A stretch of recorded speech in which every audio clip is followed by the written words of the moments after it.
안녕하세요. 저는 하나뿐인 아들과 살아가고 있는 40대 중반의 여자입니다. 항상 사연들을 즐겨 들으며 웃기도 하고 마음이 아파 눈물 짓기도 하고 제 사연 같아서 멍하게 예전의 제 모습을 떠올리기도 한답니다. 저는 무리한 욕심을 부리지 않고 사는 걸 항상 마음에 새기고 있어요.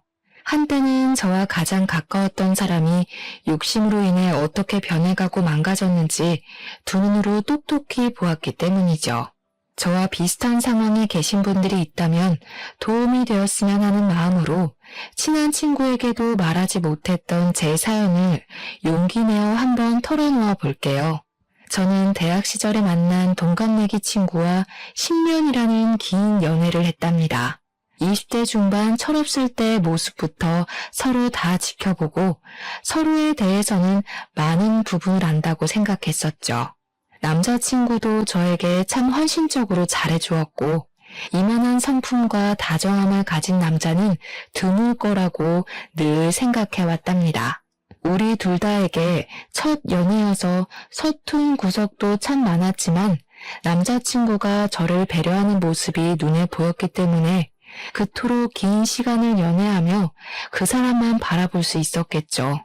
대학을 졸업하고 제가 먼저 그래도 이름을 알아주는 기업에 취직을 하게 되었고 남자친구는 1년 늦게 취직을 하게 되었어요. 사실 저보다 연봉이 더 낮고 회사 생활도 만족스럽지 않았던지 그만두고 싶다는 말을 자주 하더라고요. 그러다가 회계사 시험 보고 싶다고 조심스럽게 말을 꺼내더라고요. 워낙 어려운 시험이라 준비하는 것만 해도 3, 4년은 잡아야 하고 한 번에 붙는다는 보장도 없으니까 제가 원하면 헤어져도 할 말 없다고 말이죠. 저도 곧 30이 되니까 불안한 마음이 있었지만 남자친구를 믿어보기로 하고 내가 열심히 뒷바라지 해줄 테니 한번 해보라고 허락해줬네요. 그렇게 남자친구는 6년이나 수험생으로 지냈고 저는 직장을 다니며 일주일에 한 번 보는 데이트 비용이며 소소한 선물들에 매달 용돈까지 내주었어요. 매주 엄마가 남자친구를 위해 반찬도 만들어줘서 날라다 주기 바빴고요. 말이 6년이지 남자친구가 시험에 떨어질 때마다 너무 힘들었답니다. 공부에만 전념해야 하는데 나 때문에 집중을 덜해서 자꾸 떨어지는 게 아닐까 하는 생각이 들 때도 있었고 저도 나이가 점점 들어가는데 이렇게 남자친구만 믿고 있어도 되는지 고민도 많이 했었죠. 하지만 남자친구가 더 힘들 걸 알기에 묵묵히 기다려줄 수밖에 없었고 결국 합격을 했을 때 정말 기뻤답니다. 남자친구는 다 제 덕이라면서 이제 취직하면 바로 결혼을 하자고 말하더라고요. 남자친구 부모님도 자주 배웠었는데 제 공이 크다면서 이제 고생 끝이니 결혼해서 행복하라고 덕담을 해주시며 흔쾌히 허락해 주셨죠. 그렇게 일사천리로 양가 부모님의 축복을 받으며 결혼을 했답니다. 신혼 1년 동안은 제 인생에서 가장 행복한 시절이었어요. 남편도 회계사 사무실에 빠르게 취직이 되어 열심히 일을 배우며 기반을 닦았고 예전 회사에 다닐 때보다 월급도 많이 올라 안정적인 생활을 할 수 있었답니다. 남편은 일이 많은지 야근을 하는 날이 늘어났고 저도 출근하느라 힘들었지만 남편을 위해 아침도 꼭 따뜻한 밥과 국을 새로 해서 차려주려고 노력했죠. 남편의 건강을 위해서 저녁에도 퇴근하자마자 장보고 요리해서 무조건 고기가 들어간 팔첩 반상은 늘 준비했어요. 저는 30대 중반의 나이여서 임신이 어려울까봐 걱정을 했었는데 정말 감사하게도 금방 아이를 갖게 되었네요. 시부모님은 제가 복덩이라면서 저를 많이 예뻐해 주셨죠. 몸이 점점 무거워져 오고 남편이 그동안 고생했으니 이제부터 일을 그만두고 편하게 지내라고 말을 해주더라고요. 그렇게 저는 전업주부로 지내게 되었고 태교도 열심히 하면서 행복한 날들만 계속될 줄 알았답니다. 남편이 밤늦게 오는 날이 더욱 잦아지면서 저는 하루 종일 혼자 집에만 있으니 점점 외로워지더라고요. 호르몬 때문인지 감정도 들쑥날쑥한데 집에 돌아온 남편이 반가워서 옆에서 몇 마디 하면 피곤하다고 막 짜증을 내고 자버리는 날이 많아졌죠. 남편이 새로운 회사에 적응하기도 힘들고 일도 힘드니 그럴 수 있겠다고 머리로는 이해를 하지만 너무 서러워서 혼자 화장실에 들어가 몰래 울곤 했답니다. 제가 이해하려고 해도 정도는 점점 심해져서 새벽에 들어오는 날도 생기기 시작했죠. 일을 새벽까지 하는 게 말이 돼? 진짜 사무실에 있다가 오는 거 맞아? 딴 데 있다 오는 거 아니야? 딴 데 어디? 네가 봤어? 너 말 이상하게 한다. 상사한테 깨지고 일하느라 피곤해 죽겠는데 마누라가 돼서 위로는 못할 망정 의심하냐? 솔직히 새벽 4시까지 일하다 왔다는 게 이상하잖아. 그리고 요즘 나한테 너무 소홀한 거 알아? 맨날 짜증만 내고 뱃속의 아기한테 인사나 제대로 해준 적 있니? 야, 애가 나온 것도 아닌데 네 배때기에 대고 중얼중얼 하라는 거야? 그건 또 어디 드라마에 나오디? 피곤해 죽겠는데 집에서 할 일 없이 노니까 별 쓸데없는 얘기를 하고 있어. 나 자게 나가. 저에게 이렇게 소리를 지르며 막말을 하는 게 정말 내가 연애 시절부터 만났던 그 남자가 맞나 싶더라고요. 싸울 때도 큰 소리를 낸 적이 한 번도 없었거든요. 너무 충격을 받아서 그 이후로 저도 남편에게 더 이상 말을 걸지 않았답니다. 그랬더니 저를 달래주기는커녕 투명인간 취급을 하면서 거의 밤늦게 오거나 새벽에 오는 일이 잦아졌죠. 어느 날 천천히 걸어서 집 앞에 마트를 다녀오는데 갑자기 밑이 빠질 것 같이 느껴지며 참기 힘든 통증이 밀려오더라고요. 걸을 수도 없어서 그대로 길바닥에 주저앉았답니다. 그날따라 주위에 지나가는 사람도 없어서 도움을 청하지도 못하고 혼자 식은땀을 흘리며 통증이 좀 가라앉기를 기다렸죠. 친정은 차로 1시간 걸리는 먼 거리에 있었고 시댁은 신혼집과 가까워서 시모가 자주 집에 오곤 했거든요. 저는 얼른 시모에게 전화를 걸었고 바로 달려온 시모와 산부인과로 갈 수 있었답니다.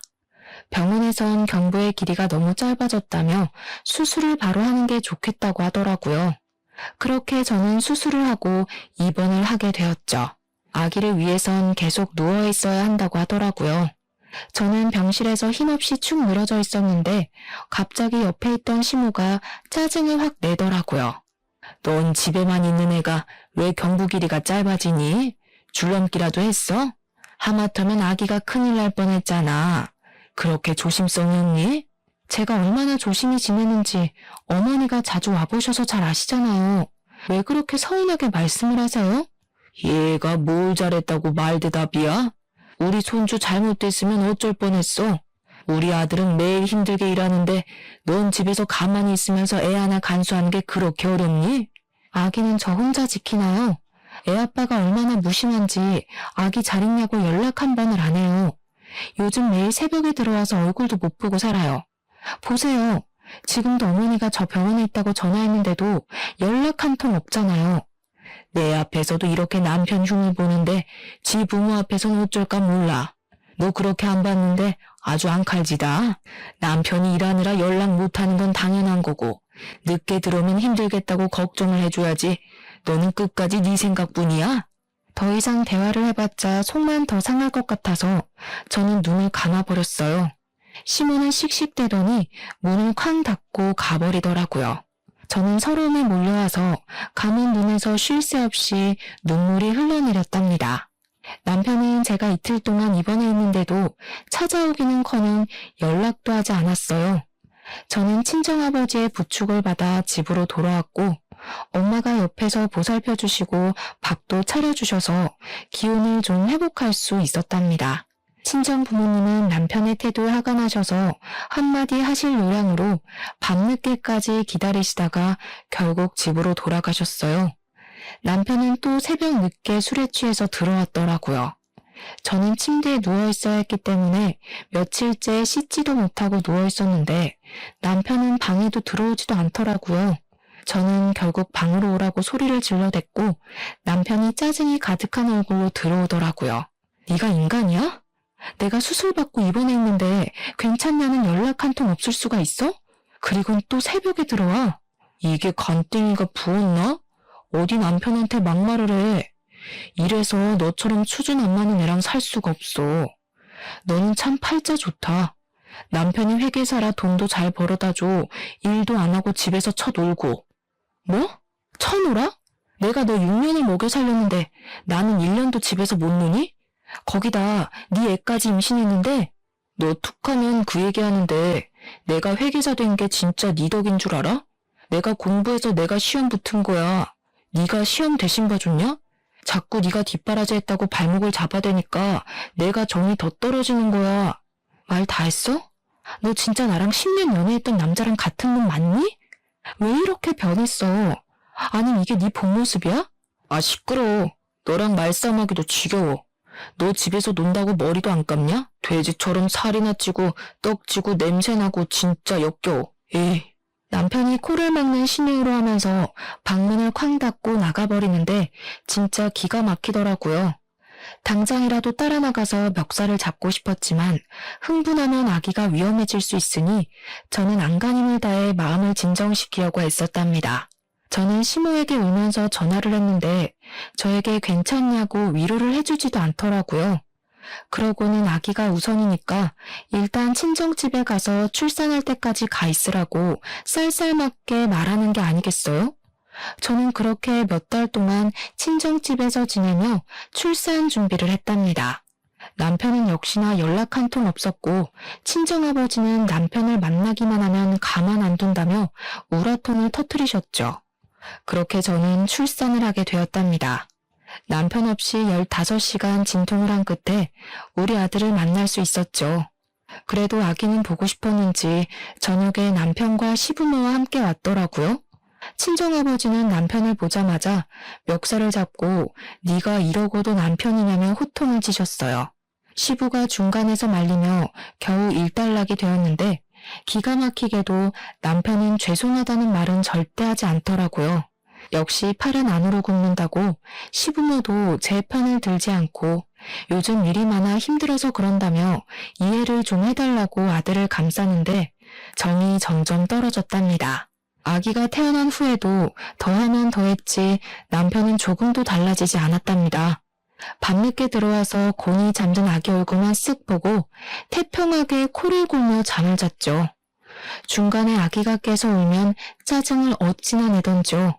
저는 완벽하게 독박 육아를 했어요. 남편은 정말 단 한 번도 아기를 위해 기저귀를 간다거나 젖병을 타는 일을 하지 않았답니다. 어쩌면 그렇게 자기 아이인데도 무신경할 수 있는지 신기할 정도였어요. 심지어 아기가 우는 게 너무 듣기 싫다면서 애가 울면 이어폰을 끼고 방문을 닫고 들어가 버리는데 뒤통수를 때리고 싶을 때가 한두 번이 아니었죠. 저는 하루 종일 아기와 둘이 지지고 볶느라 점점 좀비처럼 지쳐갔고 우울증까지 걸릴 정도로 상태가 심각해져만 갔답니다. 다른 남편들은 다른 일은 안 해도 쓰레기만큼은 버려준다는데 저에겐 당연히 먼 나라 이야기였죠. 아기를 두고 나갈 수가 없어서 쓰레기 봉투가 현관 앞에 가득 쌓여 있을 때가 많았어요. 냄새가 나서 버릴 수밖에 없을 때 아기가 잠든 틈을 타서 얼른 갔다 오곤 했답니다. 그날도 쓰레기 봉투를 들고 나가는데 주차장에 남편의 차가 딱 서는 게 보이더라고요. 그런데 어떤 여자와 함께 내리는 게 아니겠어요? 저는 너무 놀라서 아기도 잊은 채 얼음처럼 굳어버렸죠. 두 사람이 다정히 웃으면서 서로 안기는 모습에 저는 폭발하고 말았답니다. 두 사람 앞으로 달려가서 소리를 질렀더니 남편이 놀라서 저를 바라보더라고요. 저를 돌아보는 여자가 제 모습을 위아래로 훑으면서 풋 하고 웃는데 기분이 정말 나쁘더라고요. 남편과 거의 비슷할 정도로 큰 키에 몸매가 눈에 띄게 날씬하더라고요. 긴 파마머리에 위아래로 붙는 정장 치마 블라우스를 차려입은 모습이었답니다. 제가 입을 떼기도 전에 그 여자는 옆동으로 쏙 들어가 버리는데 황당하더라고요. 둘이 껴안는 거 지금 다 봤거든? 저 여자 누구야? 너 바람 피우냐? 무식한 소리 좀 작작해. 너는 바람 피우는 여자랑 같이 집에 오냐? 우리 회사 중요한 고객이야. 내가 상담을 맡게 돼서 요즘 종종 만나서 회의하는 거고 알고 보니 같은 아파트여서 내가 데려다 준 거고 됐냐? 이 무식한 여팻네야. 너 진짜 말투 그따위로 할래? 너는 고객이랑 껴왔니? 누굴 바보로 알아? 호구로 알아? 너 호구 아니었어? 하긴 너같이 해외 한 번 못 나가본 애들이 어떻게 이해하겠냐. 미국에서 워낙 오래 살아서 인사를 아메리카식으로 하는 거야. 그만큼 친근감 표시하는 거니까 무식하면 티를 내지 말고 그냥 입 다물고 있어. 남편은 저를 팍 치고 지나가 버렸고 저는 너무 화가 났지만 아기를 생각해서 이를 꽉 문 채로 집으로 들어갔답니다. 그 이후로 문득문득 두 사람의 모습이 자꾸 아른거리는 게 가슴이 콱 막히는 것 같았어요. 저를 비웃던 여자의 얼굴도 떠올라 화가 나기도 하고요. 저는 가끔 오시는 친정엄마 도움을 받으며 혼자 힘들게 아기를 키워나갔답니다. 그 사이 남편은 점점 새로운 옷이 늘어나기 시작했어요. 옷을 세탁하려고 보면 못 보던 명품 셔츠들이 계속 나오고 명품 가방도 여러 개로 늘어나 있고요. 심지어 손목엔 값이 꽤 나가는 명품 시계까지 차고 있더라고요. 어디서 났냐고 물어보면 이렇게 하고 다녀야 더 수준 높은 고객을 만날 수 있는 거라면서 다 사회생활 하는 거니까 신경 끄라고만 대꾸했죠. 남편이 얼마나 잘 꾸미고 다니는지 10년 전에 연애하기 전보다 어려 보이더라고요. 저는 머리도 못 감고 티셔츠는 며칠째 같은 걸 입고 살고 있는데 말이죠. 그렇게 뭘 끊임없이 사다 나르면서도 아기 손수건 한 장 안 사오는데 진짜 학을 댔답니다. 아기가 태어난 후로는 남편은 집에선 밥 안 먹은 지도 오래돼서 저는 혼자 먹을 국만 한 솥 끓여놓고 매일 국에 밥만 말아 먹으며 지냈는데요. 남편은 밖에서 매일 뭘 먹고 다니는지 얼굴에 윤기가 반지르르 해서 다니는데 어찌나 꼴 보기가 싫었는지 모른답니다. 어느 날은 차 키가 바뀌어 있길래 설마 하고 물어보니 차도 아주 비싼 외제차로 바꿨더라고요. 이 모든 일을 저에겐 한마디도 하지 않고 버리는데 매달 주는 생활비도 점점 적게 주기 시작하더라고요.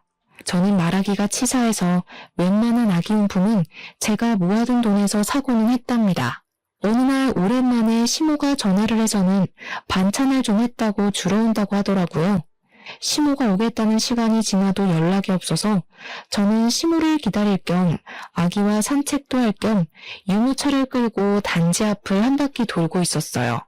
거의 집 앞에 다 왔을 때 시모가 옆동에서 나오는 걸 보게 되었죠. 어머니, 왜 거기서 나오세요? 오랜만에 오셔서 헷갈리셨어요. 거기는 옆동이에요. 아니 여기에 내 친구가 살아서 잠깐 수다 좀 떤다는 게. 근데 너는 왜 나와 있니? 어머니 기다리면서 아기랑 한 바퀴 돌았어요. 너무 집에만 있어서 바람 좀 쐬고 싶어서요. 근데 반찬 가지고 오신다면서 빈손이시네요? 시모는 깜짝 놀라면서 다시 옆동으로 들어가셨죠. 저는 현관 앞에 서서 바라보다가 엘리베이터가 12층에 서는 것을 보았답니다. 그러자 시모가 묵직한 쇼핑백을 들고 내려왔더라고요. 그렇게 집으로 함께 들어온 시모는 집안을 샅샅이 훑기 시작하더라고요. 저는 영문을 몰라 그냥 지켜보고만 있었답니다. 여기 먼지 좀 봐라. 너는 집에 하루 종일 있으면서 청소도 안 하니? 식탁에 이거 국 말라붙은 자국하며 집이 아주 돼지우리가 따로 없네. 아기 입으로 먼지 다 들어간다는 생각도 안 해? 저 혼자 아기 보느라 밥 먹을 시간도 없어요. 잠수정이 심해서 계속 안고 있어야 되고요. 청소할 시간이 어디 있겠어요. 어머니 아들은 집에 새벽에 들어와서 옷만 갈아입고 나가요. 애 얼굴도 안 보고요. 야, 누구네 안 키워봤어? 난 애 둘 키우면서도 농사도 짓고 살림 다 했다. 지금은 빨래도 세탁기가 해줘. 청소도 청소기 돌리면 끝인데 힘들긴 뭐가 힘들어? 애 하나 키우면서 요새는 네 남편은 돈 버느라 하루 종일 뛰어다니는데 돈을 버는 건지 안 버는 건지 생활비도 점점 안 주는데 제가 어떻게 알겠어요? 도대체 밖에서 뭘 하고 다니는 건지 저도 궁금해 죽겠어요. 내 아들 힘들게 일하는데 생활비 적게 준다고 바가지 긁기만 해봐. 그리고 너 옷고락서니까 그게 뭐니? 네 남편이 너 그런 모습 보면 정 떨어질 만하다. 남편이 회계사면 너도 그 수준에 좀 맞게 하고 다녀야 남편 기가 살 거 아니야. 시모를 오랜만에 만난다고 반가운 마음이 들었던 것도 잠시였네요. 시모는 예전보다 더 쌀쌀맞고 못되게 저를 대하더라고요. 저는 남편보다 더 변해버린 시모의 태도에 더욱 상처를 많이 받았답니다. 그 이후로 남편은 더 이상해지기 시작했어요. 어느 날은 치킨까지 사들고 와서 아기 키우는데 고생이 많다는 말까지 하면서 기분이 좋아 보이더니 또 어느 날은 평소와 다르게 일찍 들어와서 애 우는 소리 때문에 미치겠다는 둥 짜증난다면서 아기 욕조를 발로 차버리는 날도 있었죠. 어느 날은 눈도 벌겋게 충혈되고 다크서클이 심한 얼굴로 저에게 대뜸 돈을 요구하는 게 아니겠어요? 이번 달 생활비 준 거 있지? 그거 남은 거 있으면 다시 보내봐. 아니다. 모아놓은 돈 좀 없어? 참나. 누가 들으면 생활비로 500원 줬는지 알겠네. 꼴랑 100만 원 줘놓고는 그걸 다시 달라고? 이미 다 쓰고 돈 없어서 친정 엄마한테 빌려 쓰고 있어, 이 화상아. 집구석에 처박혀 있으면서 벌써 그 돈을 다 썼어? 나 없을 때 맨날 뭔 짓을 하냐? 그럼 장모님이 빌려준 돈이라도 줘봐. 지금 당장 급해서 그래. 너 도대체 월급을 얼마나 받아? 너는 지금껏 나한테 월급도 제대로 말해준 적이 없어. 그 돈 다 어디다 쓰고 나한테 돈을 달라고 할 수가 있어? 넌 입만 열면 그놈의 잔소리. 잔소리 때문에 내가 너랑 말을 하기가 싫은 거야. 남편이 돈 좀 달라고 하면 급한 일이 있구나 하고 넘겨주면 될 일이지. 재수없어 진짜. 너 진짜 어디 나사가 빠진 것 같아. 너 요즘 진짜 제정신 아니야. 너 정신 차리려면 그런 것 같다. 이제 네 꼴 보기도 싫으니까 어디 혼자 잘 살아봐. 저는 화가 머리끝까지 나서 아기와 함께 친정으로 가버렸답니다. 남편과 마주하는 게 너무 고통스럽고 넌덜머리 났기도 했지만 어디 한번 충격 좀 받아보라는 뜻도 있었는데 몇 주가 지나도 연락 한 통 없더라고요. 남편에게 들은 건지 못 들은 건지 시모 역시 아무 연락도 없는 게 이상했어요. 그러던 중에 은행 업무를 보려면 가져가야 할 게 있어서 남편이 없을 것 같은 오후 시간에 잠깐 집으로 가게 되었답니다. 집에 딱 들어가니 현관 앞에 남편의 신발과 여자 구두가 놓여 있더라고요. 순간 뒷골이 찌릿하게 당겨왔고 본능적으로 남편이 집에 있다는 걸 느낄 수 있었죠. 거실로 가자 빈 와인병과 잔 2개가 놓여 있고 안주로 먹은 듯한 음식 냄새와 술 냄새가 역겹게 나더라고요. 옷들도 거실 바닥에 어지럽게 흩어져 있었죠. 저는 조심스럽게 살짝 열려진 안방 방문을 열어보았답니다. 남편과 어떤 여자가 침대에서 자고 있더라고요. 저는 쇠망치로 머리를 세게 내려치는 것 같은 충격을 받아 억소리가 저절로 나왔답니다. 얼른 손으로 입을 꾹 눌렀어요. 이미 예전부터 심증이 있었던 상태였기에 증거를 잡아야 한다는 생각이 빠르게 스쳤답니다. 저는 곧바로 핸드폰으로 비디오를 찍었죠. 이젠 어떻게 행동해야 할지 정신을 가다듬으려고 노력하는데 마침 옷방에 걸쳐놓은 남편 양복에서 삐져나와 있는 핸드폰을 발견했습니다.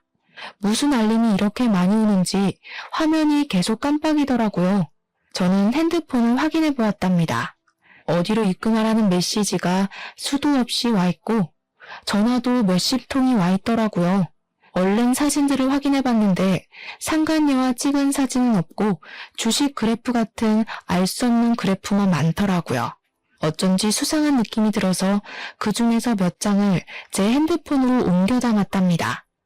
남편의 핸드폰을 제자리에 놓는 동시에 안방 문이 벌컥 열리는 게 아니겠어요. 한 여자가 표독스러운 눈빛으로 저를 쳐다보더라고요. 제 예상대로 예전에 남편과 주차장에 함께 있던 여자가 맞았습니다. 여자의 의기양양한 표정을 보니 속이 뒤틀려왔죠. 웬 도둑고양이가 들어왔나 했는데 사모님이셨네? 왜? 다 봤으면서 조용히 나가시려고? 그때 눈치챈 줄 알았는데 무슨 꿍꿍이가 있어서 잠잠한가 했더니 이렇게 증거 모으려고 조용히 있었던 거야? 야, 너는 남의 남편이랑 불륜이나 저지르면서 부끄러움도 없니? 어디서 잘난 척이야 상간녀 주제에. 저는 화가 나서 바로 상간녀의 머리채를 휘어잡았어요. 상간녀가 흰자를 뒤집어 까면서 제 머리를 잡으려고 팔을 휘젓더라고요. 저는 안간힘을 다해서 머리카락을 마구 뽑아댔어요. 상간녀가 비명을 지르기 시작했죠. 너 아파트 옆동에 사는 거 내 남편이 해준 거 맞지? 이제 다 알겠네. 생활비도 안 주고 돈 달라고 할 때 알아봤어야 하는데 다 니년한테 퍼주느라 그랬어? 그때였어요. 갑자기 눈앞에 별이 번쩍했는데 정신을 차려보니 제가 식탁까지 날아가 있었죠. 눈앞에는 저를 패대기 쳐버린 남편이 벌개진 눈으로 씩씩대며 노려보고 있더라고요. 지발로 나갈 땐 언제고 왜 기어들어와서 난리를 쳐? 감히 누구 머리채를 잡아? 니까짓 게. 야, 당장 나가. 너랑은 끝이야. 이혼 서류 보낼 테니까 도장 찍어 보내. 남편은 제 멱살을 잡고 현관까지 질질 끌고 갔답니다. 저는 버텨보려고 악을 쓰며 남편을 핥히고 방방 뛰었지만 황망하게도 아파트 복도까지 끌려나갔고 문이 쾅 닫히더라고요. 문이 닫히는 순간에 저를 비웃던 그 상간녀의 얼굴을 지금까지도 잊을 수가 없네요. 배신감과 수치심이 몸이 사시나무 떨듯이 떨려오더라고요. 저는 이를 악물고 시댁으로 향했죠. 저를 본 시모가 깜짝 놀라더라고요. 어머니, 지금 그 작자가 뭘 하고 있는 줄 아세요? 제가 지금 그 인간이 다른 여자랑 침대에서 자고 있는 걸 봤어요. 싹싹 빌어도 모자랄 판에 저한테 이혼하자네요. 저도 저런 개차반이랑 더 이상은 살 미련이 없지만 너무 억울해서 어머니한테 왔어요. 결국 이 사달이 났구나. 일단 좀 진정을 해라. 너한테는 미안하지만 네 남편이 그 여자 아니면 죽겠다는데 어쩌겠니? 사실 여자 사귀어본 게 네가 처음이었으니 더 잘난 여자들도 많다는 걸 이제 한 걸 어쩌겠어? 네? 뭐라고요? 그럼 어머님도 알고 계셨다는 거예요? 제가 안 그래도 확인하려고 왔어요. 저번에 옆동 가셨던 거, 그 상간녀 집에 간 거 맞죠? 도대체 언제부터 아신 거예요? 손주 보기 부끄럽지도 않으세요? 자식 이기는 부모 있니? 그 여자랑 안 살면 죽어버린다는데 어떻게 그럼? 너도 봐서 알 거 아니야. 솔직히 너랑 비교가 되니? 키 크고 예쁘고 거기다가 미국 명문대까지 나왔단다. 지금은 그 뭐냐? 암튼 큰 투자회사 다니면서 돈도 잘 번대. 솔직히 지금 우리 아들이 회계사인데 너보다는 그 애가 더 수준이 맞지. 어머니도 제정신이 아니시네요. 아들이 와이프랑 자식도 내팽개치고 불륜을 저지르는데 그걸 맞장구 쳐주는 게 맞는 일이에요? 하긴 어머니가 양심이 전혀 없으니까 아들도 똑같이 닮아서 이런 인간 같지도 않은 일을 벌였겠죠. 그때 시모가 제 뺨을 철썩 때리는 게 아니겠어요. 저는 얼얼한 뺨을 감싸쥐고 시모를 노려보았답니다. 사람이 충격을 여러 번 받으면 이렇게 정신이 나가는구나 싶은 생각이 들더라고요. 듣자 하니까 아주 막 나가. 네 본 모습을 보니까 빨리 헤어지게 하고 그 애한테 새 장가 보내야겠다.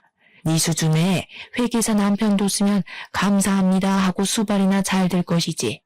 남편 바가지나 긁어대고 막말이나 해대고 뭔 의리를 지키겠다고 이런 그 맘 많은 애랑 결혼까지 시켰는지 내가 후회 막심이야 아주. 우리 아들 발목 잡지 말고 당장 갈라서. 제가 계속 노려보자 시모가 다시 한번 손을 올리더라고요. 저는 시모의 손목을 힘껏 잡아 비틀어 내렸어요. 시모가 아프다며 소리를 빽 지르더라고요. 저한테 이렇게 하신 거 꼭 후회하는 날이 올 거예요. 하나뿐인 손자 얼굴도 다시는 못 보실 테니 부디 그 여자한테서 손녀 손자 많이 얻길 바랄게요. 저는 시모의 손목을 팍 던져버리고 시댁을 나왔답니다. 울지 않으려고 이를 악물었지만 어느새 눈물이 줄줄 흐르고 있더라고요.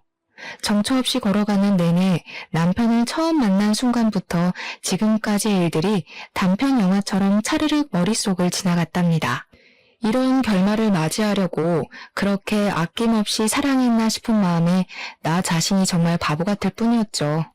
그렇게 며칠이 흐를 동안 어떻게 해야 할지 무수히 고민을 했답니다. 일단은 상간녀를 만나 얘기를 하던 싸움을 하던 해서 그 내용을 녹음을 해두자는 생각이 들었죠. 저는 전에 시모가 12층으로 갔던 기억을 살려 무조건 12층으로 올라가 봤어요. 두 집 중에서 어느 쪽일까 잠시 고민하는데 한 집에서 남녀의 대화 소리가 시끄럽게 들리더라고요. 저는 그 집 현관문에 귀를 대고 들어보았는데 상간녀의 목소리가 똑똑히 들려왔답니다. 이제 거의 다 턴 것 같지? 더는 돈 나올 구멍이 없는 것 같은데 보증 몇 개만 더 할까? 정확하게 무슨 내용인지는 알 수 없었지만 여자의 육감은 무섭다고 촉이 대충 오더라고요. 저는 조용히 친정집으로 돌아와서 그 여자 신상에 대해서 알아보기 시작했답니다. 남편이 자기 회사 고객이라고 했던 말이 떠올라서 남편이 일하는 회계 사무실로 전화를 걸어 슬쩍 물어봤죠. 남편 이름을 대고 와이프라고 하자 전화를 받은 직원 목소리가 바로 쌀쌀맞아지더라고요. 남편이 담당하는 고객은 딱 한 명뿐이라고 하길래 제가 대충 상간녀의 인상착의를 말하며 아닌 척을 하자 별 의심 없이 여자의 이름과 투자회사 이름을 알려줬답니다. 인터넷 검색을 해보니 투자회사 이름으로 된 사이트가 나오긴 하더라고요. 사이트를 보는데 주식 그래프 같은 게 있고 거기에 있는 로고가 낯이 익었답니다. 혹시나 하고 남편의 핸드폰에서 옮겨온 사진을 보니 같은 로고였고 그 로고 이름으로 투자 앱이 있는 걸 알게 되었죠. 무슨 앱인지 정보를 찾아보니 놀랍게도 사설 도박 사이트였어요. 주식 투자를 가장했지만 사실은 도박이었고 남편은 여기에 빠져있는 걸로 보였죠. 불륜에 이어 도박까지 하다니 남편을 떠나 아이 아빠의 자격이 전혀 없는 사람이고 이런 아빠는 없는 편이 나은 것은 확실했죠. 순간 친가 쪽 사촌 오빠가 경찰이었기 때문에 가족들에게 문제가 생기면 종종 도움을 받았던 게 기억이 나더라고요. 저는 오빠에게 전화를 걸어서 투자회사 이름을 비롯해서 도박 앱, 상간녀 이름 등의 정보를 알려주고 수사를 해보면 좋을 것 같다고 말을 해두었답니다. 남편은 메일을 전화해서 이혼을 요구하더라고요. 저는 합의해주는 대신 살고 있는 아파트를 내 명의로 바꾸고 아기 양육비를 매달 줄지 안 줄지 불안하니까 일시불로 달라고 못 박았죠. 상간녀와 얼마나 살고 싶으면 바로 좋다고 하더라고요. 시부모도 얼마나 이혼하기를 바랬던지 시부모 집을 담보로 대출을 받아서 제가 말한 양육비를 일시불로 입금했답니다. 저는 그렇게 남편과 합의 이혼 서류를 제출하고 3개월의 숙려 기간을 기다려야 했는데요. 드디어 이혼 확정이 되었다고 연락이 왔고 마지막으로 남편을 법원에서 만나게 되었답니다. 오랜만에 만난 남편은 얼굴은 여전히 피곤해 절고 눈은 벌겋더라고요. 드디어 이혼해서 기분 좋겠네? 아직도 상간녀랑은 잘 지내고? 이제 남남인데 신경 끄셔. 아무튼 좋았던 때도 있었는데 유감이고 우리 수준이 너무 달라져서 더는 같이 갈 수 없는 거니까 이해해라. 아기 잘 키우고. 개소리 그만 짓거리고 네 아기 아니니까 너나 신경 꺼. 잠깐 중요한 메시지가 왔네. 어머, 넌 아직 소식 못 들었어? 네 애인 경찰한테 잡혀갔다는데? 전 남편은 영문을 모르는 눈으로 저를 바라보더라고요. 그 꼴을 보니 웃음이 저절로 나서 그 앞에서 깔깔 웃어버렸네요. 전 남편은 저를 미친 사람 보듯 하다가 계속 상간녀에게 전화를 걸더라고요. 경찰서에 있다니까 전화를 받겠니? 너처럼 무식한 게 회계사라고 꼴값 할 때부터 알아봤지. 네 사무실에서 너 꼴통으로 유명하다며? 이런 걸 남편이라고 산 내가 불쌍하다. 그 여자 걱정하지 말고 그 여자한테 맡긴 네 돈이나 걱정해. 그 여자가 돈 불려준다고 돈 가져갔지? 그걸 네가 어떻게 알아? 내 돈 걱정하라니 그게 무슨 말이야? 네가 한다는 그 투자 앱이 도박 사이트랑 똑같다는 거 눈치도 못 챘냐? 그게 진짜 투자면 넌 왜 밤새 가면서 홀짝 도박을 하고 있는데? 그 여자가 도박업체 운영하는 대단하신 분이란다. 너처럼 갓 전문직 돼서 정신 못 차리는 바보들한테 상담한다고 접근해서 투자 권유하는 척하면서 도박판으로 끌어들이는 거란다. 너 개털됐어. 어떡하니? 이 거지 같은 게 무슨 말도 안 되는 소리를 하고 있어. 그런 말도 안 되는 얘기 짓거리면서 그렇게 나를 붙잡고 싶냐?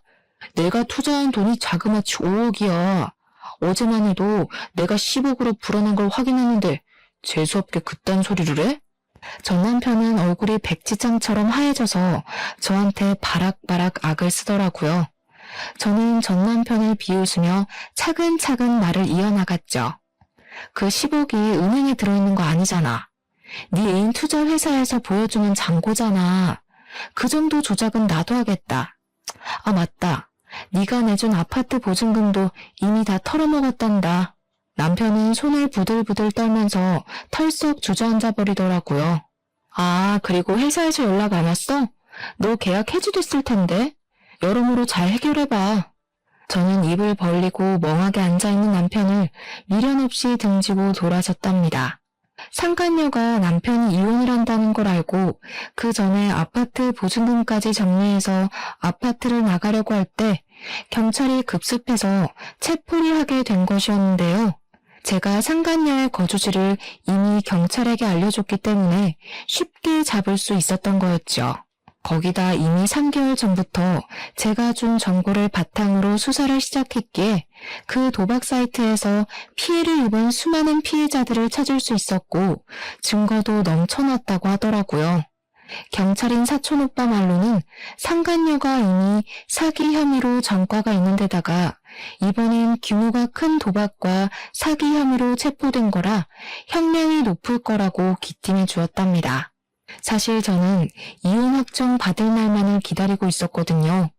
법원에 가는 날이 정해지자 그 전날에 전 남편의 회사 대표에서 전 남편이 고객과 사적으로 관계를 맺고 도박까지 했다는 증거들을 메일로 보냈답니다. 처음에 고용계약서를 작성할 때 도박을 비롯한 위법 행위를 할 경우에는 계약 해지된다는 내용이 있다는 걸 알고 있었거든요. 제 생각대로 며칠 후에 남편이 회사에서 잘렸다는 소식을 들을 수 있었답니다. 저는 아기와 친정집에서 친정 부모님과 함께 지내면서 점차 안정을 찾아갔죠. 정신없이 육아를 하느라 어느새 1년이 훌쩍 지나가 버렸는데요. 어느 날 저녁에 일을 보고 친정집 아파트로 돌아오는데 현관 앞에서 쪼그리고 있는 사람 모습이 보이더라고요. 술에 취한 사람인 것 같아 슬쩍 피해서 집에 들어가려는데 얼굴을 보니 전 남편인 거예요. 1년 사이에 완전히 다른 사람이 되어 있었는데 옷도 안 빨아입었는지 더럽고 행색이 초라하더라고요. 술을 먹었는지 야윈 얼굴이 보기 싫게 벌개져 있었답니다. 그동안 잘 지냈지? 내가 우리 아기 볼 면목이 없어서 맨날 이 앞에서만 기웃거리다가 오늘 용기 내서 찾아왔다. 우리 아들 얼굴 한 번만 보면 안 될까? 누가 네 아들이야? 이혼할 때는 친권도 옳다구나 하고 냅다 버린 게 누군데 여기가 어디라고 술을 처먹고 와? 너 내가 아직도 우습니? 전 남편은 갑자기 무릎을 꿇더니 제 다리를 잡고 늘어지는 게 아니겠어요? 저는 다리를 팍 쳐냈지만 끈질기게 바지를 잡고 늘어졌답니다. 이거 안 나? 당장 꺼져. 또 한 번 찾아오면 경찰 신고로 안 끝날 줄 알아. 이거 놓으라고. 내가 그년한테 홀려서 미쳤었나 봐. 나 돈도 다 잃고 업계 소문 다 나서 취직도 안 돼. 우리 부모님도 나 때문에 사고 당하셔서 병원비 되느라 아파트도 날렸어. 나 살려줄 사람은 너밖에 없어. 나 한 번만 용서해주라. 우리 다시 합쳐서 아기랑 행복하게 살자. 우리 아들 아빠 없는 애로 키울 셈이야. 들어보니 전 남편은 상간녀가 사기를 쳤고 결국 감옥에 갔다는 걸 믿을 수가 없어서 사방팔방으로 알아봤다고 해요. 10억이 들었다는 장고 역시 거짓이었고 심지어 상간녀가 체포되기 며칠 전에는 상간녀의 소개로 대부업체에서까지 억대의 돈을 빌려 그대로 그 여자 손에 넘겨주었답니다. 거의 7억이나 되는 돈을 날린 셈이더라고요. 상간녀가 진짜 자기와 특별한 관계라고 끝까지 믿었었는지 감옥에 거의 매일을 가서 만나보려고 했지만 상간녀가 면회를 거절한 건 당연했죠. 전 남편 말고도 피해자가 줄줄이 나왔지만 이미 상간녀는 돈을 다 빼돌리고 감옥에 간 거라 돈을 돌려받긴 힘들었답니다. 거기다 전 남편은 직장까지 잘려서 돈 나올 구멍이 없자 매일 술을 먹었는데 어느 날은 술 먹고 길바닥에서 자다가 조폭한테 잘못 걸려서 심하게 폭행을 당하게 되었다고 해요. 경찰에 연락을 받고 시부모가 급하게 경찰서에 오다가 교통사고가 났고 시모가 크게 다쳐서 지금까지도 의식이 없다더군요. 우리 다시 합치자. 네가 나 도와주면 나 금방 일어설 수 있어. 우리 부모님도 너랑 손주가 너무 보고 싶으시대. 우리 아들이랑 같이 병원에 한번 가주면 안 될까? 전 남편이 짓거리는 소리를 듣고 있으니 화가 점점 머리 끝까지 올라왔습니다. 저는 제 다리를 끌어안고 있는 전 남편을 세게 밀쳐버리고 집 안으로 들어갔어요. 부모님이 시끄러운 소리를 들으셨는지 현관 앞에 서 계시더라고요. 저는 엄마에게 얼른 아기랑 방으로 들어가라고 하고는 걸레 빠는 양동이에 변기물을 냅다 퍼다 담았답니다. 그걸 보신 아버지가 어느새 얼음을 양동이에 쏟아부으시더라고요. 제가 문을 벌컥 열자 고개를 푹 숙이고 있던 전 남편이 재빨리 고개를 들더라고요. 그 눈에 일말의 희망이 반짝하는 걸 보니 아주 꼴사나웠죠. 저는 냅다 양동이물을 전 남편에게 들이부었답니다. 내가 인생에서 제일 후회하는 일이 뭐 같지도 않은 너 뒷바라지하고 밥상 차려바친 거야. 뭐? 우리 아들? 기저귀 갈아주는 건 바라지도 않았다. 네가 여자한테 미쳐서 아들 얼굴 제대로 본 적이나 있냐? 한 번 안아본 적도 없는 게 어디서 우리 아들이래? 내 인생에 다시는 나타나지 마. 여보, 제발 옛종을 생각해서 우리 아들 얼굴이라도 보여줘. 그럼 나 염치 없지만 5만 원만 좀 빌려주면 안 될까? 엄마 병원에 가야 되는데 차비가 없어서. 그때 친정아버지가 나오셔서 전 남편 멱살을 잡고 흔드시며 거지 새끼가 어디서 돈을 구걸하냐며 당장 꺼지라고 호통을 치셨답니다. 아버지가 전 남편을 아파트 출입구까지 질질 끌고 와서 패들기를 치셨고 저는 창문을 통해서 전 남편이 땅바닥에 구르는 모습을 지켜봤죠. 어이없는 건 그 후로도 몇 번을 더 찾아왔다는 건데요. 저는 일절 상대하지 않고 친정아버지가 해결해 주시고 한 번은 경찰 사촌오빠까지 와서 전 남편에게 호통을 치셨어요. 그 후로는 무서웠는지 더는 찾아오지 않았답니다. 마지막까지 정말 비겁하고 찌질한 인간이라는 걸 확인시켜 주더라고요. 그렇게 저의 청춘을 다 바쳤던 전 남편과의 인연은 안 좋게 끝났지만 그렇다고 제가 살아온 인생을 다 부정하고 후회하지는 않는답니다. 그 과정에서 제 보물인 저의 아들을 얻을 수 있었으니까요. 저는 아이가 어린이집에 다닐 수 있게 되어 본격적으로 취직 준비를 하기 시작했어요. 언제까지나 친정 부모님에게 기댈 수는 없으니까 말이죠. 아이와 둘이 독립하여 살기 위해 안정적인 일을 구할 수 있는 자격증도 땄답니다. 덕분에 저는 집에서 가까운 회사에 취직을 할 수 있었고 지금은 전셋집을 얻어 아이와 씩씩하게 살아가고 있죠. 인생을 살면서 언제나 좋은 일만 있을 수도 없고 나쁜 일만 계속되지도 않는 것 같아요. 그저 매일 주어진 하루에 감사하며 충실하게 살아가려고 한답니다. 일을 힘들게 하고 돌아와서도 아이와 장난치고 꼭 안고 잠들면 모든 근심이 사라지는 것 같아요. 사연을 들으시는 분들 중에서 지금 벅차고 힘든 상황에 계시더라도 곧 지나갈 테니 조금만 더 힘내시라는 말을 전하고 싶네요. 들어주셔서 감사합니다.